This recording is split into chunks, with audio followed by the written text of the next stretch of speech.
안녕하세요. 저는 50대 여성입니다.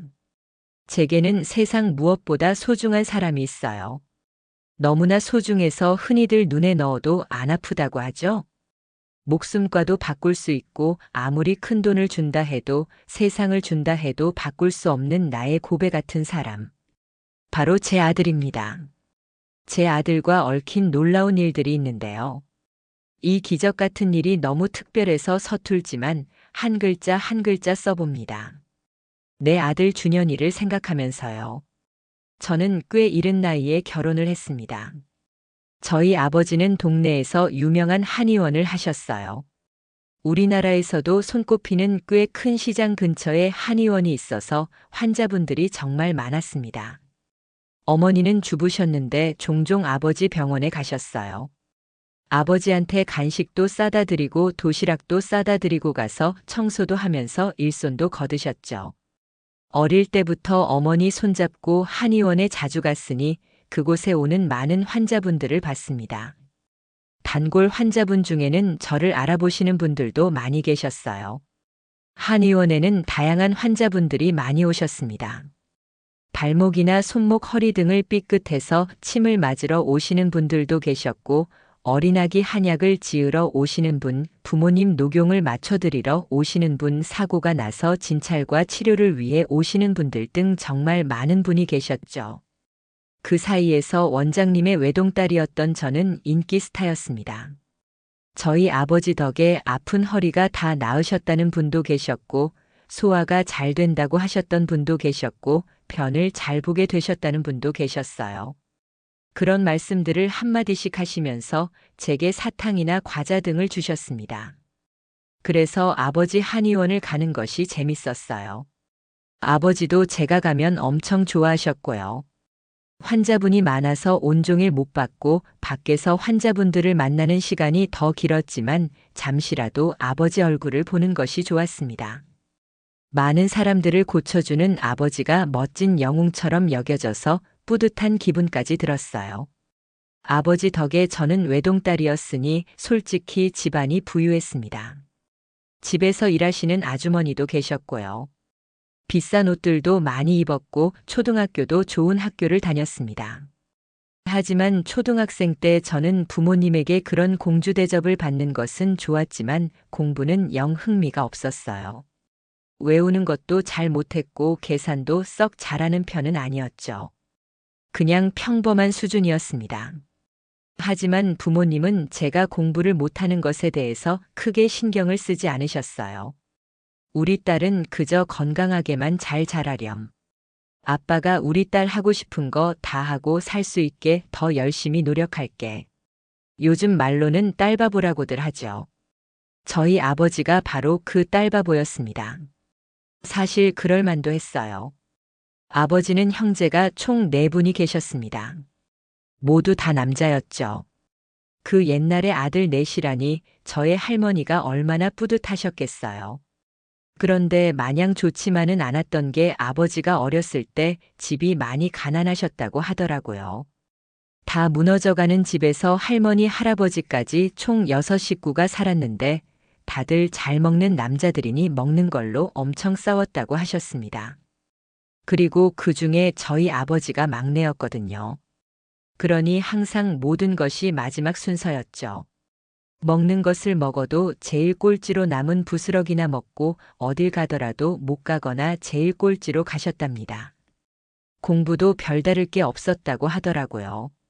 첫째 큰아버지는 어찌저찌 대학교까지 가게 되었고, 둘째 큰아버지는 고등학교 중퇴 후 취업, 셋째 큰아버지도 고등학교 중퇴 후 취업하셨다고 했습니다. 이러는데 어떻게 저희 아버지가 공부를 더 할 수 있었겠어요? 애초에 고등학교에 진학하는 것조차 포기하려고 하셨답니다.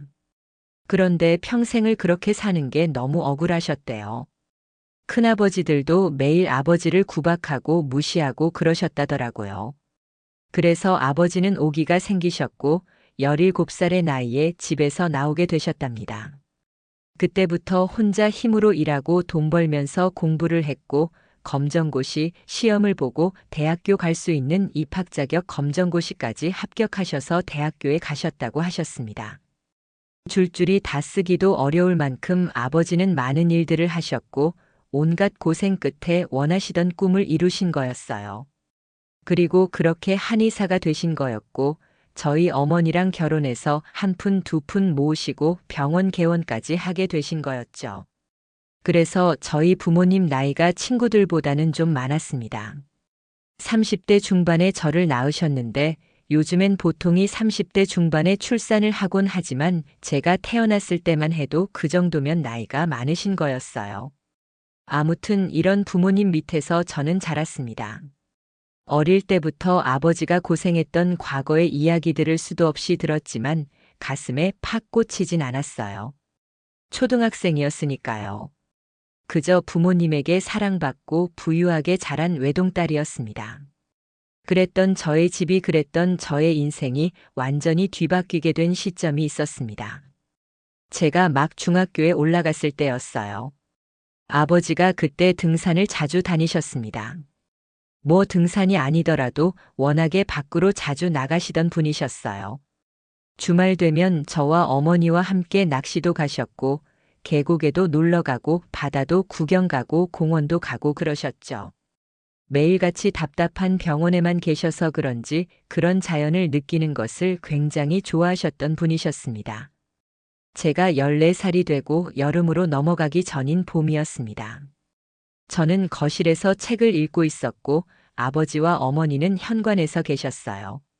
아버지는 등산복을 차려입은 채 입술을 삐죽 내밀고 계셨죠. 당신 정말 같이 등산 안 갈 거야? 저는 오늘은 안 가요. 오늘 일하시는 아주머니도 안 나오셔서 집에 있어야죠. 우리 예쁜 공주밥도 차려주고 같이 책도 읽고요. 같이 가면 좋을 텐데. 에이, 혼자 가는 것도 아니면서 왜 그래요? 새벽에 비가 조금 왔으니까 길이 미끄러울 수도 있어요. 항상 조심히 다녀와요. 알겠죠? 그래, 알겠어. 다녀올게. 네, 다녀와요. 입술을 삐죽 내밀고 운동화 끈을 정리하시는 아버지에게 저도 인사를 해드렸습니다. 그 시장 근처에 병원이 몇 개 있었는데 그 병원 원장님들과 함께 등산을 가시는 것이었어요. 그때 일하시는 아주머니가 휴가여서 집에 안 계셨거든요. 그래서 어머니께서 저를 혼자 두고 나가시는 것이 마음에 걸려서 아버지 혼자 보내신 거였습니다. 그리고 아버지는 그날 산에서 추락을 하셨습니다. 늦은 오후 그 소식을 알게 되었고 어머니는 정신을 잃으셔서 아버지와 같이 산에 가셨던 아저씨들의 도움을 받아 병원으로 급히 가게 되셨어요. 그날 밤 늦게까지 아버지를 찾는 구조활동이 진행되었습니다. 저는 병원에서 어머니 손을 꼭 잡고 아버지의 소식을 기다리는 수밖에 없었어요. 다음 날 아침이 되어도 깜깜무소식. 어머니는 겨우 정신을 차리셨습니다. 그리고 그날 오후 아버지를 찾을 수 있었어요. 아버지를 찾았지만 우리는 아버지를 만날 수 없었습니다. 아버지는 우리를 다시 만날 수 없는 하늘로 떠나버리셨어요. 그날부터 모든 것이 바뀌었습니다. 집에서 일하시는 아주머니를 다시 볼 일은 없었어요. 가정부를 쓸 만큼의 여유가 없어졌으니까요. 어머니는 아버지의 한의원을 정리하셨습니다. 저의 외할아버지가 원래 재봉틀을 만들던 분이셨어요. 어머니가 17살 때 외할머니가 돌아가셨고 외할아버지가 어머니를 곱게 키우셨습니다. 그리고 어머니가 결혼하시고 아버지가 병원을 차리게 된 후에 할아버지는 돌아가셨다고 들었어요. 그리고 어머니는 저처럼 외동이셨습니다. 그래서 아버지가 떠난 후 기댈 친정도 하나 없었어요. 또한 어머니가 하실 수 있는 일도 없었습니다. 아버지가 돌아가시던 날 함께 산에 올라가셨던 주변 병원 선생님들께서 저희가 딱해 보이시는지 좀 도와주셨어요. 어머니가 일도 할 수 있게 병원에 자리를 내주기도 하셨고 식재료 같은 걸 소소하게 나눠주시면서 저희를 챙겨주셨죠. 그 덕에 저와 어머니가 조금 더 버틸 수 있었던 것 같습니다. 하지만 저희는 곧 그 동네를 떠나게 되었어요. 그럴 수밖에 없었습니다. 저희의 집을 잃게 되었거든요. 아버지가 개원하시면서 대출을 좀 받으셨는데 아버지가 돌아가신 후에 그 큰 돈을 갚을 능력이 없었어요. TV에 나오는 것처럼 집안에 빨간 딱지가 막 붙어 있는 거 있잖아요. 저희 집이 그랬습니다. 그 빨간 딱지들이 100개는 넘게 집에 붙어 있는데 너무 무서웠어요. 모든 것을 잃은 저와 어머니는 전혀 모르는 동네에 거처를 잡게 되었습니다. 그때부터 어머니는 온갖 일을 하기 시작하셨어요. 저는 새로운 학교에서 전혀 모르던 친구들과, 아니 친구들 사이에서 소외되어 지내게 되었고요. 모든 것이 힘들었습니다. 아마 어머니도 많이 힘드셨을 거예요. 어머니와 제 사이의 대화는 점점 줄었고 마주치는 시간이라고는 오직 자기 전 2~3시간이 전부였는데 그마저도 힘겨워 지친 눈으로 하루를 마무리하게 바빴어요. 그래서 저는 학창 시절에 이렇다 할 추억도 없고 다시 돌아가고 싶은 마음도 없습니다. 너무 외톨이처럼 지내서 그랬을까요? 전혀 즐겁지도 들뜨지도 설레지도 않는 학창 시절이었어요. 중학교 때도 그랬고 고등학교 때도 별반 다를 게 없었습니다. 친구도 없고 집에서도 외롭고 하니까 공부를 좀 했어요. 그 동네에서 괜찮다고 하는 상업 고등학교에 가게 되었고 거기서는 외국어 공부를 곧잘 했습니다. 그래서 참 감사하게도 졸업 후 곧바로 한 회사에 취직을 할 수 있었어요. 수출입하는 회사였는데 제가 했던 업무는 보통 전화로 미팅 날짜 잡거나 회의 준비하거나 컴퓨터도 좀 다루고 외국 거래처랑 통화도 하는 그냥 이것저것 다 했던 것 같네요. 영업팀과 기획팀 그 중간 어디였던 것 같습니다. 그렇게 2년 일하다가 운 좋게 비서실로 올라가게 되었어요. 사장님과 관련된 일만 하면 되는 거라서 전보다 편하기도 했고 구두 신고 뛰어다닐 일도 없어서 좋았습니다. 그리고 그렇게 일을 하다가 한 운명의 짝을 만나게 되었습니다. 제가 다녔던 회사가 규모가 작지 않았거든요. 회사 경비 겸 안전요원 같은 사람들이 2~3명씩 교대로 근무를 했었어요. 당연히 사장실 근처도 오갔고 여러 번 마주치게 되었죠. 하는 일은 건물의 안전을 책임지는 역할이었는데 그 사람들이 앞을 지나갈 때면 항상 담배 냄새가 진하게 나서 코를 꽉 막곤 했어요. 그런데 딱 한 사람, 그 사람이 지나갈 때는 이상하게 담배 냄새가 전혀 안 나더라고요. 처음에는 단순히 신기했는데 정말 담배를 안 피는 걸까 궁금했습니다. 제가 무슨 정신이었는지는 모르겠지만 갑자기 무슨 용기가 나서 그 남자한테 말을 걸게 되었어요. 여기서 일하신 지 오래되셨나요? 아니요, 1년 좀 안 되었나. 그런데 왜 그러세요? 그렇구나. 냄새가. 아니, 향기가 좋아서요. 아, 그런가요? 감사합니다. 흡연을 안 하시나 봐요. 네, 아버지가 폐암으로 돌아가셔서. 아, 너무 쓸데없는 이야기를 했죠. 죄송해요. 그럼 수고하세요. 그게 그 남자와의 첫 대화였어요. 그리고 저는 여기서 뭔가 동질감을 느꼈습니다. 아버지가 없다는 것. 거기서 나와 같은 사람이구나라고 생각을 했어요. 아마 그 전부터 관심이 있었기에 별거 아닌 이 말에서 호감을 느끼게 된 거였겠죠. 그날 이후로 저희는 마주치면 종종 대화를 하게 되었습니다. 저보다 3살 많은 그 남자는 군대를 다녀오고 바로 그 회사로 들어오게 되었다고 했어요. 어머니와 단둘이 살고 있다는 것도 알게 되었고 자판기 커피를 한 잔 뽑아놓고 커피가 다시 날 때까지 대화를 나누기도 했습니다. 남자는 어머니의 건강이 좋지 않아서 평일에는 회사에서 경비원으로 일하고 주말에는 음식점 주방에서 일을 한다고 했어요. 쉬는 날도 없이 힘들지 않냐고 물으니 아버지가 돌아가셨을 때 어머니와 꼭 행복하기로 약속했다고 했습니다. 그리고 남자는 그 행복이 넉넉한 경제적 여건에서 오지 않을까 싶어서 열심히 일을 하는 거였고요. 성실하고 책임감 있는 모습 또한 보기 좋았어요. 회사 내에 있던 자판기 커피를 뽑아 먹던 저희는 회사 근처 커피숍에 가서 커피를 먹게 되었고 자연스레 저녁 식사도 함께하는 사이가 되었습니다. 그렇게 저희는 아주 자연스럽게 서로의 일상에 스며들었고 사랑에 빠지게 된 것이었어요. 이러한 만남을 1년 정도 이어갔습니다. 그런데 남자가 우리의 미래에 대해서 적극적이지 않더라고요. 그러니까 저는 결혼을 하고 싶었는데 남자는 그럴 생각이 전혀 없는 듯 보였어요. 그런 이야기를 꺼내면 회피하기만 하고 항상 선을 그어놓고 저를 대하는 기분이었습니다. 조금 서운하더라고요. 내가 더 좋아하나 싶기도 하고 연애만 하고 결혼을 안 할 생각인 건가 싶기도 했고요.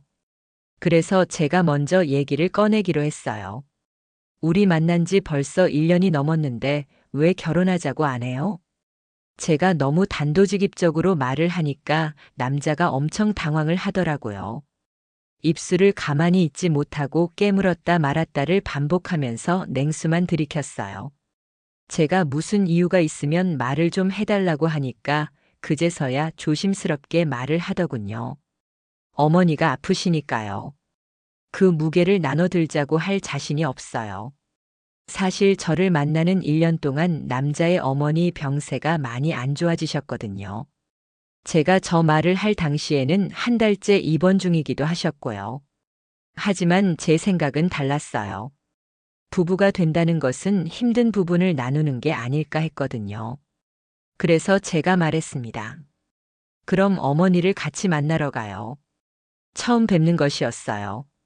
무슨 생각으로 그런 말을 했는지 모르겠지만 어쨌든 결혼을 하려면 양쪽 어른들의 허락이 필요하니 언젠가 봐야 할 것을 미리 당겨본다고 생각하기로 했습니다. 막상 지르기는 했는데 엄청 떨리더라고요. 다음날 잘 차려입고 나섰는데 병원 앞에서 심호흡을 몇 번 해야 했는지 모릅니다. 약국에서 청심환이라도 하나 사 먹어야 하나? 고민하고 있는데 남자가 병원에서 뛰어나왔어요. 양복을 입은 모습만 거의 봐서 양복이 익숙했는데 편안한 차림의 남자가 새롭고 좋았습니다. 남자는 웃으면서 저를 반겨주었어요. 남자의 손을 꼭 잡고 남자의 어머니를 뵈러 갔습니다. 제가 생각했던 것보다 상황이 더 좋지 않았어요. 어머님은 힘겹게 몸을 일으키셨고 말씀을 하시기 전에 기침을 여러 번 하셨습니다. 미안해요. 이런 모습으로 첫 만남을 하고 싶지 않았는데. 아니에요, 괜찮습니다. 얘기 많이 들었어요. 듣던 대로 정말 예쁘네요. 감사합니다. 어머니도 미인이셔요. 참 예뻐요. 정말 야무지고 손도 고우고 목소리도 나긋하니. 어디서 이런 예쁜 아가씨를 데려왔는지 우리 아들이 기특할 지경이네요. 부끄러워서 얼굴이 홍당무처럼 빨개지는 게 느껴졌어요. 어머님은 온화하게 웃으시며 천천히 저를 살펴보셨습니다. 그 시선이 전혀 부담되지 않았어요. 왜냐하면 그 눈빛이 저를 눈에 담으려고 하시는 것처럼 느껴졌거든요. 어머님은 한참 저를 보시더니 소원이 있다고 하셨어요. 소원이요? 듣기로는 두 사람 결혼하기를 원하는 것 같은데. 네, 저는 그렇지만 우리 아들도 마찬가지예요. 내가 짐이 될까봐 그렇지. 짐이라니요, 어머니. 내가 살 날이 얼마 안 남은 것 같아요. 그게 그냥 느껴지네요. 내가 죽기 전에 두 사람 결혼하는 건 꼭 보고 싶거든요. 그게 내 소원인데. 그렇게 해줄 수 있어요? 저희의 결혼 허락을 너무나도 배려 깊게 말씀하시며 허락하시는 거예요. 저는 꼭 그렇게 하겠다고 했습니다. 남자의 고민이 덜어지니 저희는 빠른 속도로 결혼 준비를 할 수 있었어요. 저희 어머니한테도 인사를 드리고 식장도 알아보고 드레스도 고르고. 참 꿈 같은 하루들이었습니다. 기적이라도 일어나려는 것처럼 시어머니의 건강 상태가 호전되어서 같이 혼주 한복도 맞추러 갈 수 있었어요. 6개월이라는 짧은 시간 동안 결혼 준비를 하면서 저희의 사랑은 더욱 돈독해졌습니다. 터무니없이 큰 금액의 혼이 나오기도 했고 마음대로 되지 않는 상황에 애를 먹기도 했지만 저희는 잘 극복해 나갔어요. 둘 다 넉넉한 상황도 아니었고 어디 비빌 곳이 있는 것도 아니었기에 최소한의 금액으로 수준에 맞는 결혼식을 하자는 것도 마음이 맞았고요. 비록 결혼식은 소소하게 준비했지만 저희의 사랑은 결코 소소하지 않았습니다. 진심으로 서로를 존중하고 사랑했어요. 노력에 노력을 더한 결혼식이 치러졌고 양쪽 혼주석에는 저희의 소중한 어머니들이 자리하셨습니다. 평소에 결혼식에 대한 로망이 있지 않았어요. 그저 누구나 하는 것이 아닐까 하는 막연한 생각이었는데 막상 해보니까 정말 행복하더라고요. 살면서 언제 그렇게 많은 사람들한테 축하를 받아보겠나요? 꿈 같은 행복한 시간 후에 저희는 제주도로 신혼여행을 다녀왔어요. 그리고 신혼여행에서 돌아온 지 일주일이 지났을 때 상태가 좋아지셨다고 믿었던 시어머님이 갑작스럽게 세상을 떠나셨습니다. 너무나도 갑작스러운 상황에 정말 정신도 못 차리고 장례를 치러야 했어요. 저희의 결혼식을 보고 싶다고 하셨던 어머니 소원을 이뤘으니 되었다는 듯이 그렇게 떠나버리셨습니다. 남편은 결혼에 대한 행복을 느끼기도 전에 슬픔을 받아들여야만 했어요. 하지만 남편은 금방 회복했습니다. 저희 어머니가 많이 위로해 주셨거든요. 일하시느라 바쁘실 텐데 저희 집에 반찬도 채워놓으시고 남편 몸보신 해야 한다며 백숙도 해주시고 어머니가 사위 위로하겠다고 많이 애쓰셨어요. 솔직히 결혼 전에는 어머니와 막 살가운 사이가 아니었는데 결혼하니까 달라지더라고요. 저도 저희 어머니처럼 좋은 엄마가 되고 싶다고 생각했습니다. 그래서 저희는 아이를 갖기로 했어요. 각각 닮은 딸 하나, 아들 하나를 낳는 것이 목표였습니다. 그리고 결혼한 지 8개월 만에 제 뱃속에 작은 생명이 들어왔어요. 긴가민가 하며 병원에 갔는데 임신 6주라는 소식과 아기의 심장 소리까지 들을 수 있었습니다. 그날 퇴근하고 온 남편이 초음파 사진을 보고 눈물을 찔끔 흘렸어요. 제 뱃속에 아이가 있다니 너무 신기하고 기분이 이상했습니다. 하루에도 몇 번씩 배를 문지르게 되었죠. 그리고 2주 뒤에 이번엔 남편과 함께 병원에 갔어요. 긴 기다림 끝에 설레하며 초음파를 확인했는데 아기의 심장이 뛰지 않는다고 했습니다. 그게 무슨 소리인가 했어요. 2주 전까지만 해도 쿵쾅쿵쾅 뛰었던 심장이 왜 뛰지 않는 건지 이해를 할 수 없었습니다. 저는 유산이 된 것이었어요. 저는 그저 아기가 갖고 싶었을 뿐인데 유산이라니. 너무나도 당황스러웠습니다. 그렇게 우리는 첫 번째 아기를 보내줘야 했어요. 보름 정도는 슬픔에 빠져 있었던 것 같아요. 의사 선생님께서는 수술 후에는 자궁이 더 깨끗해져서 임신이 잘 된다고 하셨습니다. 그래, 아직 우리는 젊고 건강하니까 더 노력해보자고 마음먹었어요. 하지만 의사 선생님 말씀대로 임신이 잘 되진 않았어요. 꼬박 1년을 노력했습니다. 그리고 마침내 우리에게 다시 아이가 찾아왔어요. 이번에도 병원 가서 혈액 검사를 확인하고 아기집이 생긴 것도 봤는데 어느 날 볼일을 보다가 혈액이 나오더니 그대로 유산이 되어버렸습니다. 20대 중반의 나이에 2번이나 유산을 하다니 마음이 너무 불안했어요. 그때부터는 식사까지 신경을 썼습니다. 좋은 것만 보려고 노력했고 병원에서 먹으라고 추천해주는 영양제도 큰돈을 주고 사 먹었어요. 하지만 애석하게도 아이는 생기지 않았습니다. 1년이 지나고 2년이 지나고 결혼한 지 5년이 되도록 끝내 아기는 생기지 않았어요. 그리고 그토록 기다리던 아이 대신에 다른 것이 생겼죠. 본 적 없는 시아버지의 병. 폐암이 유전이 되었습니다. 이런 계획에 기대하고 실망하기를 반복하는 사이에 남편의 몸에 자리 잡은 암세포는 커져만 갔고 폐암 3기가 되어서야 발견을 할 수 있었어요. 저희 남편 정말 아기 준비하면서도 참을성 있게 기다려줬던 사람이었거든요. 아기가 안 생기는 것에 대해 남편도 속상할 법한데 힘든 내색 한 번 안 하고 저를 먼저 위로해줬던 사람이었어요. 보이지 않는 희망에 지칠 수도 있었을 텐데 남편은 싫은 소리 한 번 안 했던 사람이었습니다. 그랬던 사람이 폐암 선고를 받고 완전히 무너져버리고 말았어요. 남편은 불쌍하리만큼 서럽게 울었습니다. 그리고 제게 미안하다고 했어요. 못 지켜줘서, 끝까지 옆에 못 있어줘서 미안하다고 했습니다. 진짜 바보 같았어요. 아픈 건 본인이면서 되려 저를 걱정하고 저를 위로해 주더라고요. 너무너무 속상했습니다. 남편은 수술을 받았어요. 하지만 수술이 잘 되지 않았고 생각보다 상태가 좋지 않았습니다.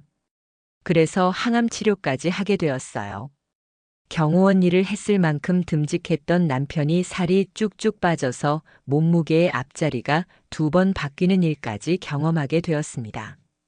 나이에 맞지 않게 주름 하나 없던 피부에 자글자글한 주름까지 생겼고 볼이 홀쭉하게 들어갔어요. 그런 남편이 너무 안쓰러웠지만 다 잘 될 거라고 믿었습니다. 남편이 아픈 지 2년쯤 지나던 어느 날이었어요. 남편과 장을 보러 시장에 갔습니다. 시장 문 닫을 때쯤에 가서 사람도 많이 없고 가게들도 하나둘 문을 닫고 있었어요. 그런데 갑자기 어느 상인분께서 저를 불러 세우셨습니다. 아기 엄마 남편만 챙기지 말고 아기도 좀 챙겨. 무슨 말인가 하고 뒤를 돌아보니까 한 3살쯤 되어 보이는 아기가 종종 걸음으로 걸어오고 있었어요. 어설프게 걸어오는 폼이 너무 귀여워서 멍하니 보고 있었습니다. 그런데 주변을 보니까 아이의 부모로 보이는 사람이 안 보이더라고요. 길을 잃었나 싶었어요. 아이는 어디서 주워온 건지 너덜너덜한 배춧잎을 얌얌 씹어 먹으면서 걸어오고 있었습니다. 이마 한가운데에는 나란히 점이 2개가 있는 남자아이였어요. 저와 남편은 일단 그 아이를 챙기기로 했어요. 시장 안에 가게들 대부분이 문을 닫아서 어두운 길을 그 어린애 혼자 다니기에는 너무 위험해 보였거든요. 너 몇 살이야? 이름은 뭐야? 엄마는? 엄마랑 같이 왔어? 집 어딘지 알아? 3살짜리 아이를 붙잡고 대화를 하는 것은 불가능해 보였어요. 차림새도 외출복도 아니고 내복을 입고 있더라고요. 집에 있다가 나온 건가, 잠깐 외출했다가 길을 잃어버린 건가, 아니면 상인분의 자녀인가. 알 수가 없었습니다. 시장 이곳저곳을 돌면서 늦게까지 불이 켜진 곳들을 찾아가서 혹시 이 아이를 본 적이 있는지 여쭈었어요. 모두 다 고개를 저으시더라고요. 그러다가 마지막으로 불이 켜져 있던 입구 쪽 분식가게 사장님께서 이런 말씀을 하셨습니다. 이 아이 아까 오전부터 있었던 것 같은데. 아니, 내가 오늘 평소보다 일찍 문을 열었거든요. 그런데 이쪽 입구에서 어떤 젊은 남자랑 이 아이가 있던 걸 본 것 같아요. 손을 꼭 잡고 가만히 서 있길래 뭐 사러 아침 대바람부터 왔나 했는데. 아이고, 애 부모가 찾으러 안 왔어요? 사장님의 말씀을 듣고 생각이 많아졌어요. 아빠와 서 있었다니. 그런데 차림새도 그렇고 아직까지 안 나타난 것도 그렇고 혹시 버려진 게 아닐까 하는 생각이 스쳤습니다. 경찰서에 가야 하나 고민하던 그때였어요. 남편이 아이의 내복 목덜미에서 목걸이를 발견했습니다. 여기 전화번호 적혀 있네. 목걸이에 집 전화번호가 적혀 있었어요. 저희는 얼른 그쪽으로 전화를 해봤습니다. 그런데 없는 번호라고 하더라고요. 몇 번을 시도했지만 없는 번호라는 말뿐이었어요. 아무래도 버림을 받은 것 같았습니다. 그때 뉴스에도 아이 유기 사건을 많이 다루던 때였거든요. 안 되겠다. 경찰서에 데려다 주자. 잠깐만. 경찰서를 가려던 저를 붙잡은 건 남편이었어요. 이 애를 경찰서로 보내면 분명 고아원이나 보육원으로 갈 거야. 아, 거기까지 생각을 못했네. 일단 우리가 조금만 더 데리고 있는 거 어때? 고아원이나 보육원으로 갈 것을 생각하니까 마음이 좋지 않았어요. 그래서 저희는 부모가 나타날 때까지 아이를 조금 더 데리고 있기로 했습니다. 혹시나 마음이 바뀌어서 찾으러 돌아올 수도 있으니까요. 그날부터 매일 시장에 나갔어요. 오전에도 가보고 오후에도 가보고 밤에도 가봤습니다. 아이와 함께요. 하지만 아이의 부모는 끝내 찾지 못했어요. 아이가 너무 안 됐더라고요. 말도 못하는 애를 뭐가 밉다고 버렸을까 싶었습니다. 저는 아이를 경찰서에 차마 데려다 줄 수가 없었어요.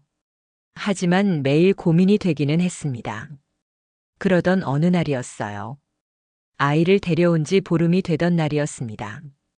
남편이 갑자기 각혈을 하며 쓰러졌고 급히 병원으로 이송되었어요. 저는 아이의 손을 꼭 붙잡고 그 뒤를 따랐습니다. 남편의 상태는 좋지 않았어요. 사실 이전부터 가느다란 목숨을 이어가던 상황이었습니다. 의사 선생님께서는 이러다가 언제 쓰러져도 이상하지 않을 거라 하셨는데 그날이 그렇게 빨리 올 줄은 몰랐어요.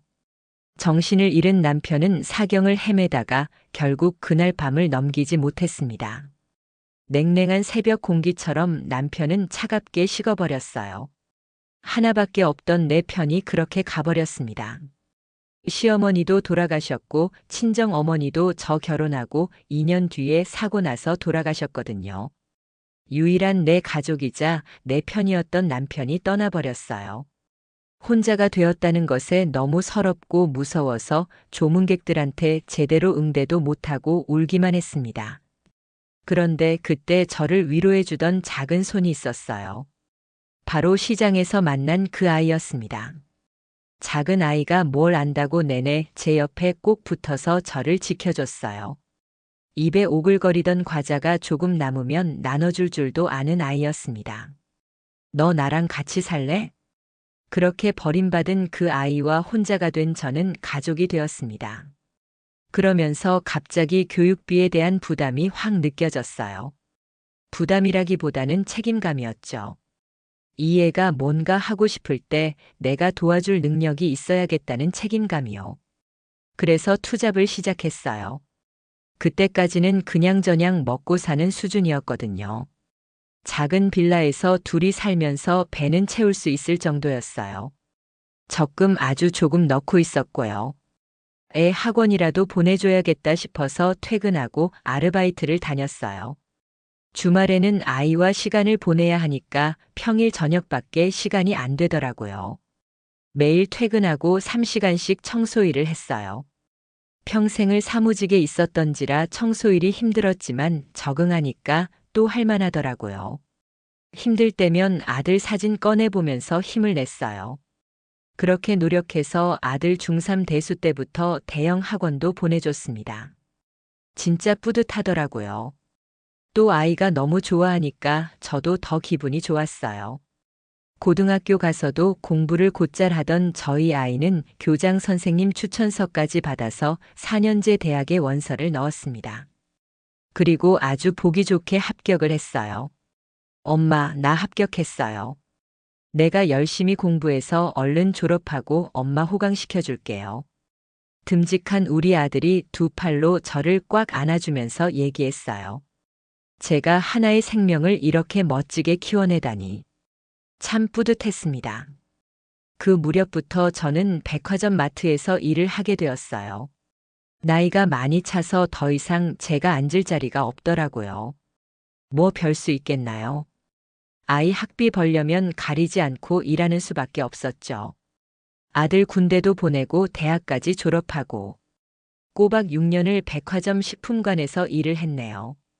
아들은 졸업하고 곧바로 인턴 생활을 시작했어요. 대학 생활 내내 착실하게 공부도 잘했고 과대까지 했던 아들이었습니다. 저와 다르게 리더십 있는 성격에 배포도 크고 항상 자신감이 넘치는 아이였어요. 제 아들이었지만 정말 잘 컸다 생각했죠. 이제는 어엿하게 사회생활까지 하니까 정말 다 키웠다고 생각했어요. 그토록 내게 아이가 생기지 않은 이유가 지금의 아들을 만나기 위해서가 아닐까? 라고 생각했습니다. 하지만 이 행복 또한 그리 오래 가지 않았어요. 아들의 퇴근길에 걸려온 그 통화를 아직도 잊을 수가 없습니다. 저는 백화점에서 아직 일을 하고 있었고 마감이 얼마 남지 않은 상황이었어요. 그때 아들에게 전화가 왔습니다. 제가 일하고 있을 때는 전화를 잘 안 하던 아이라서 웬일인가 생각하며 전화를 받았어요. 전화를 받자 팔이 너무 아프다며 비명을 지르던 아들. 전화기 너머로 들려온 아들의 목소리는 처참했습니다. 엄마라는 발음조차도 잘 안 들릴 정도로 아들은 소리를 지르고 있었어요. 그리고 끊어진 통화. 저는 미친 사람처럼 백화점 밖으로 뛰어나갔어요. 어디로 가야 할지도 모르면서 일단 달렸습니다. 아들에게 전화를 계속 걸었고 아들은 전화를 받지 않았어요. 큰일이 생겼다. 정말 큰일이 생겼다. 우리 아들한테 무슨 일이 생긴 건가? 눈에서는 눈물만 줄줄 흘러내렸어요. 20분을 정처 없이 뛰었고 아들한테 전화만 수십 통을 했습니다. 그때 아들에게서 다시 전화가 걸려왔어요. 어떤 여자 목소리였습니다. 아들이 병원으로 가고 있으니 빨리 오라는 거예요. 곧장 택시를 타고 병원으로 가면서 가슴을 치며 울었어요. 무슨 일이 생긴 건지 정확하게 알 순 없는 상황이었지만 평상시에 소리 한 번 안 지르는 아들이 그렇게 전화를 걸었다는 것은 정말 큰일이 생긴 것이 틀림없었어요. 응급실의 상황은 TV에서나 볼 법한 상황이었습니다. 병원 침대를 끌고 이리저리 뛰어가는 간호사들, 의사 선생님의 외침, 여기저기 빨간 자국들이. 안에 우리 아들이 있다니 다리가 덜덜 떨렸어요. 곧 아들을 찾은 저는 그 자리에서 주저앉고 말았어요. 아들은 피로 범벅이 된 침대 위에 누워 있었습니다.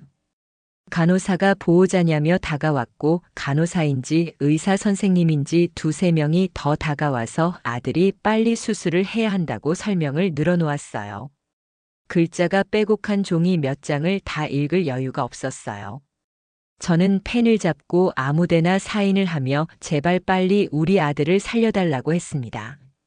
그렇게 아들은 수술방에 들어갔고 저는 날샌 듯한 사람처럼 멍하니 아들을 기다리기만 했어요. 아들은 퇴근길에 신호등에서 교통사고를 당한 것이었어요. 다친 것은 아들뿐만이 아니었습니다.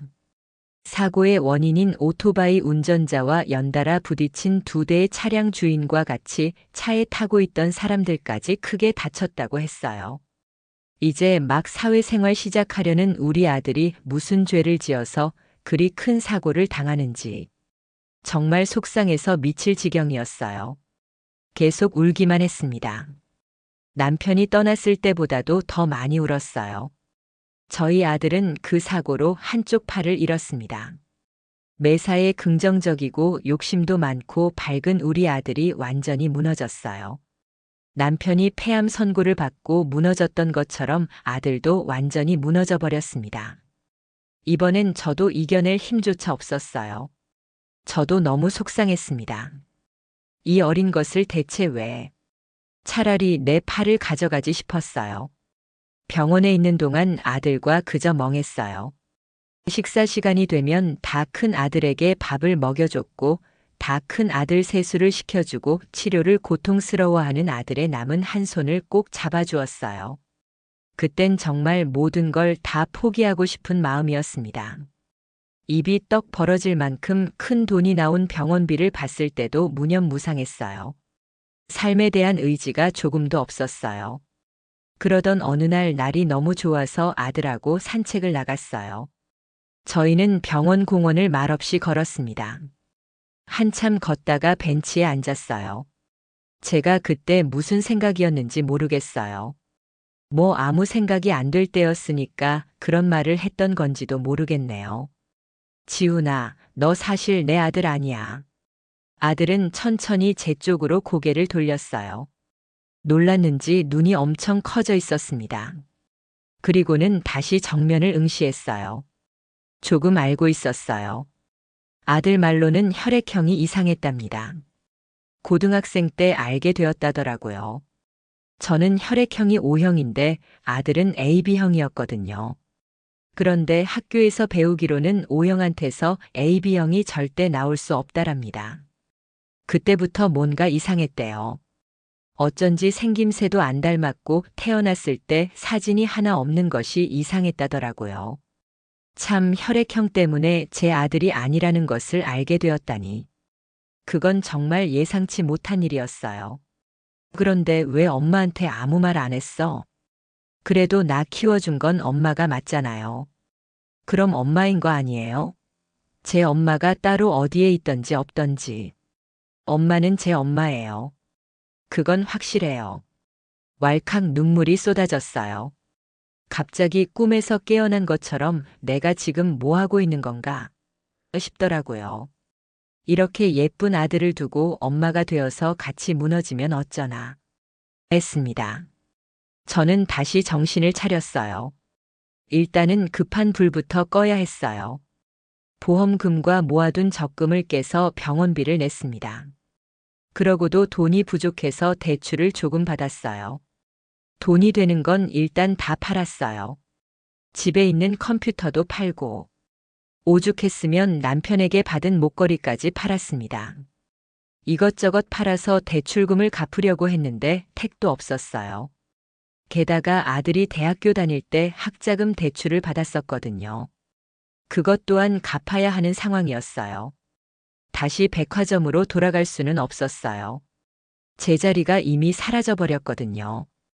급한 대로 집 주변에 아주머니를 구한다는 종이를 붙인 음식점에서 일을 했어요. 그러면서 매월 제가 받은 대출과 아들의 학자금 대출에 원금과 이자를 내야 했어요. 거기에 생활비 공과금 월세까지 내야 했고요. 그렇게 두어 달 살던 어느 날이었어요. 집에 먹을 반찬이 없어서 김이라도 사려고 마트에 갔습니다. 큰 김 한 봉지를 들고 계산을 하려는데 지갑에 1,000원이 달랑 한 장 있더라고요. 갑자기 두통이 몰려왔어요. 커다란 김을 가져다 놓고 낱개로 파는 김을 하나 사서 집에 갔습니다. 잔돈으로 받은 동전 몇 개를 손에 꼭 쥐고요. 이렇게 살면 안 되겠다는 생각이 들었고 저는 주변에 몇 없는 지인들에게 전화를 돌렸어요. 혹시 제가 일을 할 만한 자리가 있나 싶었거든요. 그때 일하던 음식점은 오후에 몇 시간만 하는 거라서 돈을 많이 못 벌었거든요. 제대로 일을 할 곳이 필요했어요. 그러다가 예전에 아들 학원 보내주겠다고 잠깐 했던 청소일을 같이 했던 사람과 연락이 되었어요. 그런데 그 사람이 한 부잣집의 가정부로 일을 하고 있는데 이번에 자신의 딸이 출산을 해서 조리를 도와줘야 한다고 마침 사람이 필요한 참이라고 했어요. 괜찮으면 해볼 생각이 있냐고 하더라고요. 어차피 자기는 딸 조리 끝나면 지방에 있는 아들 내갈 거라면서 저만 괜찮으면 쭉 할 수 있을 거라 했어요. 사실 가정부 일은 해본 적이 없어서 선뜻 용기가 나지 않았어요. 어렸을 때 저희 집에서 일을 하셨던 아주머니가 잠깐 떠올랐습니다. 저희 집의 모든 살림을 책임져 주셨는데 제가 과연 그 일을 할 수 있을까 싶더라고요. 제가 머뭇거리니까 자리 소개해주는 사람이 하는 말이 돈을 굉장히 많이 준다는 거예요. 그래서 바로 수락했어요. 저한테 무엇보다 중요한 건 돈이었어요. 돈을 벌어서 빨리 안정을 찾고 싶은 마음이었어요. 그렇게 저는 가정부 일을 시작했어요.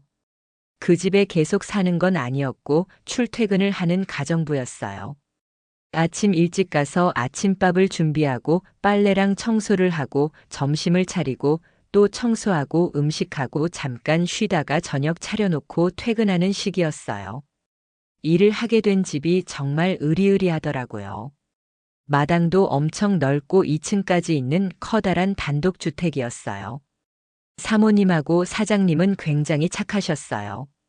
제가 가정부 일이 처음이라고 했는데도 흔쾌히 받아주셨고 모르는 것들도 친절하게 알려주셨어요. 그 집에는 외동딸이 한 명 있었는데 굉장히 예쁘고 사랑을 많이 받고 잘한 티가 나는 딸이었어요. 20대 그 딸을 보고 있으니 저희 아들이 떠올랐어요. 부모 잘못 만나서 괜히 고생만 하고 있는 게 아닌가. 좀 마음이 쓰리더라고요. 그래도 운명을 바꿀 수 없는 노릇. 열심히 맡은 일을 했어요. 그리고 어느 날이었어요. 폭설까지는 아니었지만 우산이 있어야 집에 갈 수 있을 것 같았어요. 저녁을 차려놓고 나가려고 하는데 사모님께서 나오셨어요. 우산 하나 가져가요. 눈이 많이 오네요. 괜찮습니다. 목도리 뒤집었으면 안 맞아요. 집에 우산이 몇 개인데 어떻게 그냥 보내요. 같이 나가요.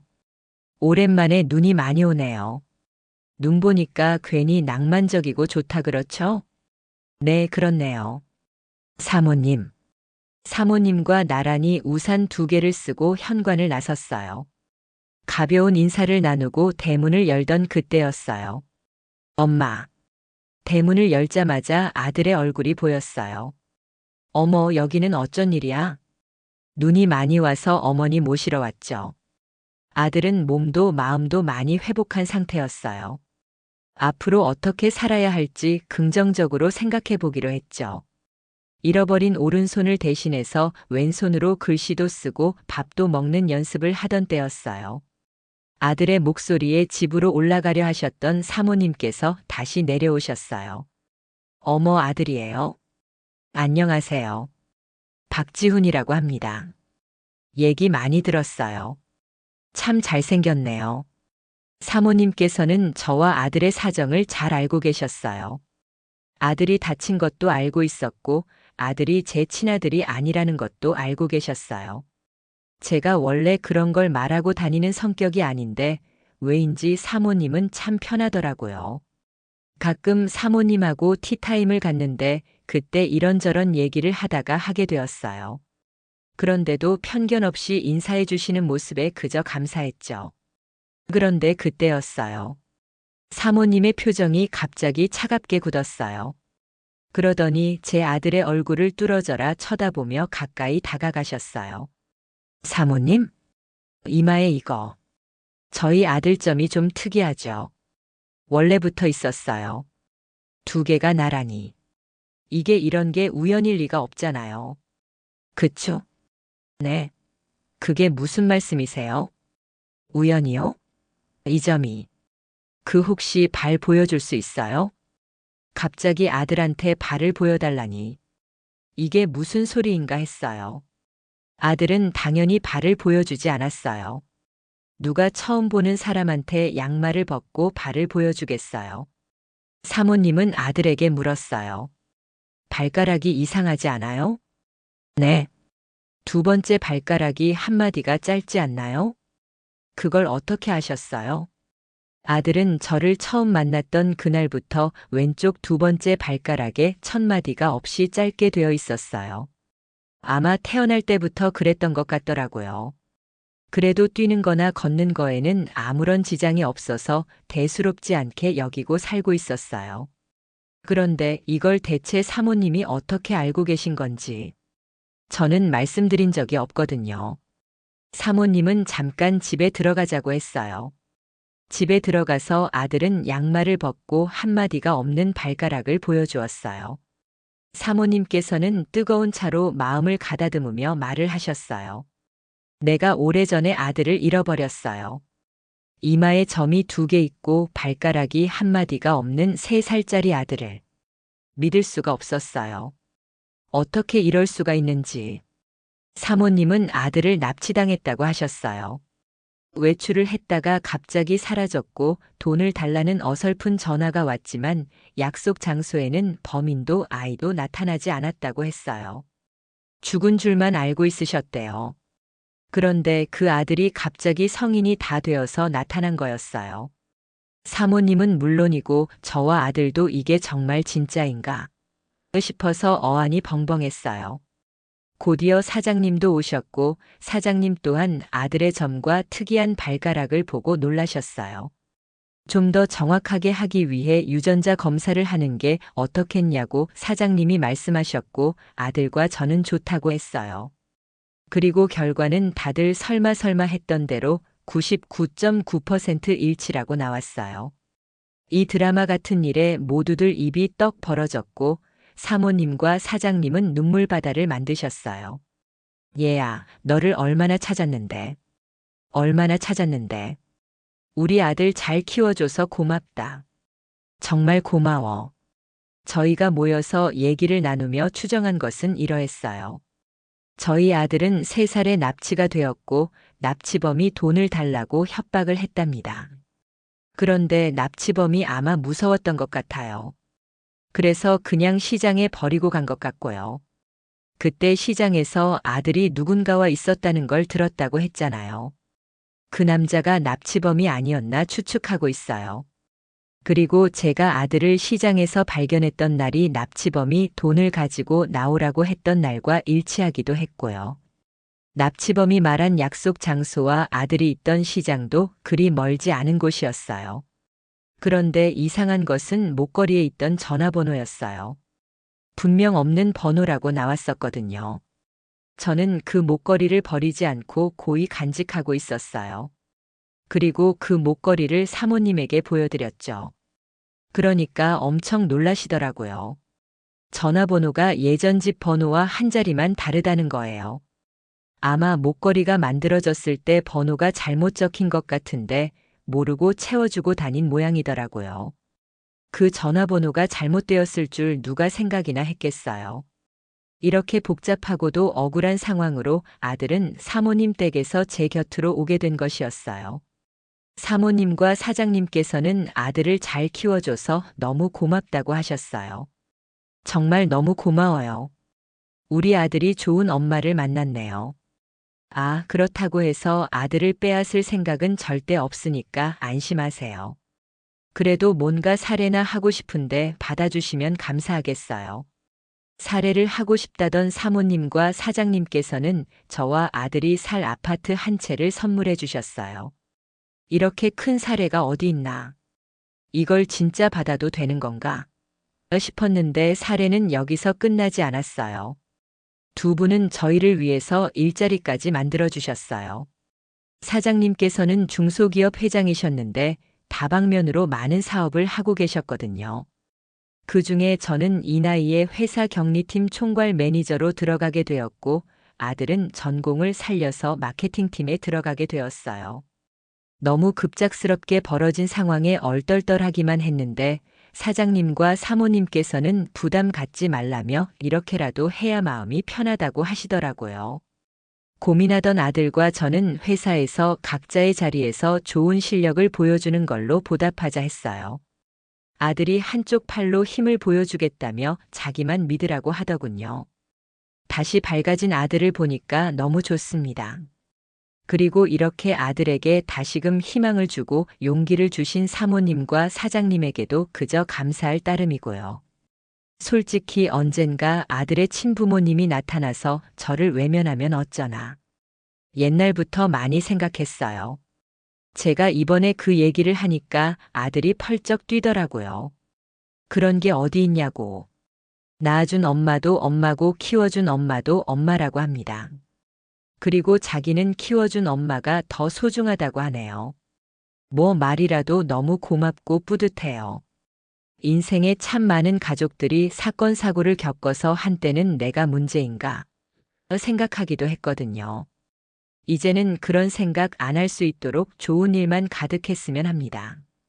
모두 행복하고 건강하게만 살았으면 좋겠어요. 지금까지 사연 들어주셔서 감사합니다. 사연이 재밌으셨다면 구독과 좋아요를 눌러주세요. 감사합니다.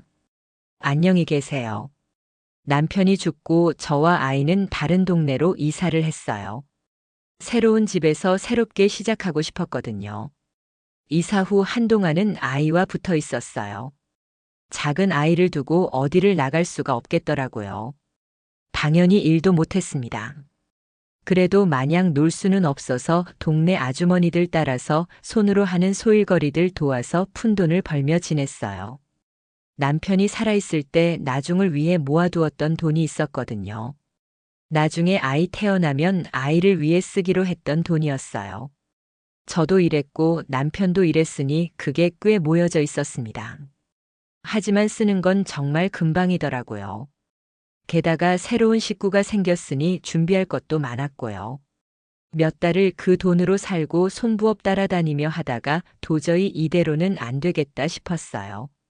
그래서 그때부터 아이를 맡기고 일을 다니기 시작했습니다. 저는 이전 회사에서 일했던 경력이 많았으니까 당연히 취업이 잘 될 줄 알았거든요. 그런데 오히려 경력이 많은 애엄마는 잘 안 써주더라고요. 좋은 자리에 올려줬다가 애 때문에 배신한다 뭐라나. 안 그래도 아이 때문에 일할 수 있는 시간이 제한되어 있어서 일자리를 고르기도 까다로웠는데 참 난감했어요. 그렇게 거의 한 달 동안 일자리를 구하고 다니다가 옆 동네에 있는 직원이 5명 정도 되는 작은 회사의 격리로 들어가게 되었습니다. 매출이 큰 회사도 아니었고 특별한 이슈도 없던 회사라서 조용히 매일 반복적인 일만 하면 되었어요. 일하는 시간도 짧았고요. 그만큼 급여가 적긴 했지만 이만한 게 있겠나 하는 마음으로 일했습니다. 아이를 키우는 모든 것이 서툴렀어요. 저는 아이를 제 밑으로 호적에 올렸습니다.